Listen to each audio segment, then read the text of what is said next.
Michelle, there's a lot of noise here, but I just want to explain to you and show you the sheer number of people that are here. And I'm going to ask my colleague just to give you a sheer number so that you have an understanding the number of people that we have here. And of course, we're going to try and get some of the leaders to speak to us about what is taking place here.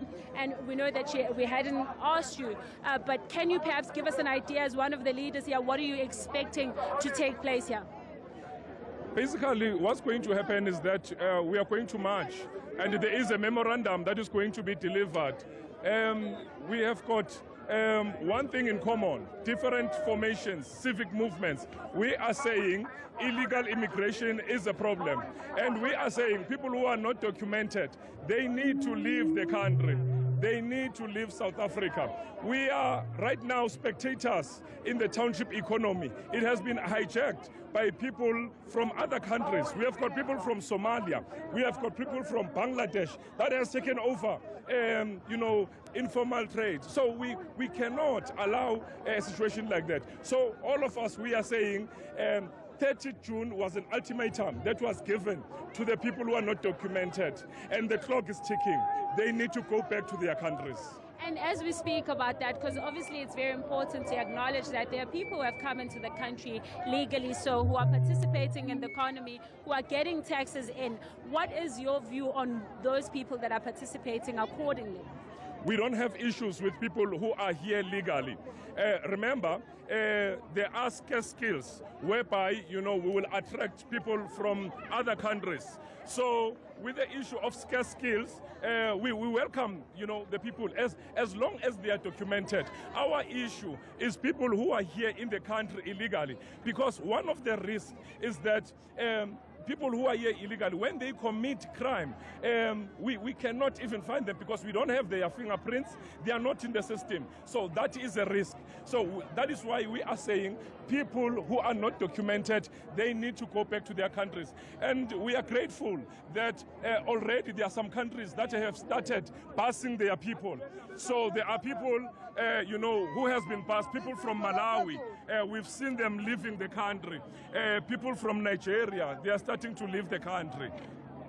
And of course, thank you very much for speaking to us. I want to bring in the police, Michelle, because SAPS is actually here, and we've got the Deputy General to speak to us in Gauteng about what is taking place. General, you've got a sheer number of people here, and I think what we have heard from the government is very clear that there are legitimate concerns, but they must be done accordingly, and that the law enforcement can take over soon as there's any issues with regards to the breaking of anyone's rights. Can you tell us what brings you here today? No, we are here to ensure that each and every person is safe. We are here to ensure the safety and security of everyone. Those who march and those who are not marching. Those who just live their normal lives, that's what we expect, and nothing else. And as we see people mobilize at this point, can you perhaps give us an indication? Have you seen any incidents taking place? No, nothing up to now. I think you yourself, you've seen they are just dancing and doing their things, and their leaders now are trying to manage and control them to ensure that they now go according to an order which will be manageable, because we engage the leadership here to say what we see, people scattered, split all over, will not work for us. We need to make sure that they are well managed, they are controlled. Hence, they call the leadership on the side so that when they march and when they walk, they are controlled. There is marshals up to where they want to deliver a memorandum. And of course, we know that there's been this deadline of the 30th, and we know that government has prepared for what is taking place on the 30th. But perhaps as Gauteng, where are you standing with regards to today and tomorrow? No, we are here to ensure that everything is in order and we manage the situation. We want the lives of ordinary people who are not part of the march continue as normal, unhindered, without intimidation, without being distracted. And like the mall is operating normally, although there is access control now to ensure that this crowd doesn't overflow into the mall unnecessarily. But the lives of the people around, you can see everybody is just comfortable with their lives, nothing more, nothing less. And tomorrow? No, it's ongoing process. We are ready. We deployed from last week already.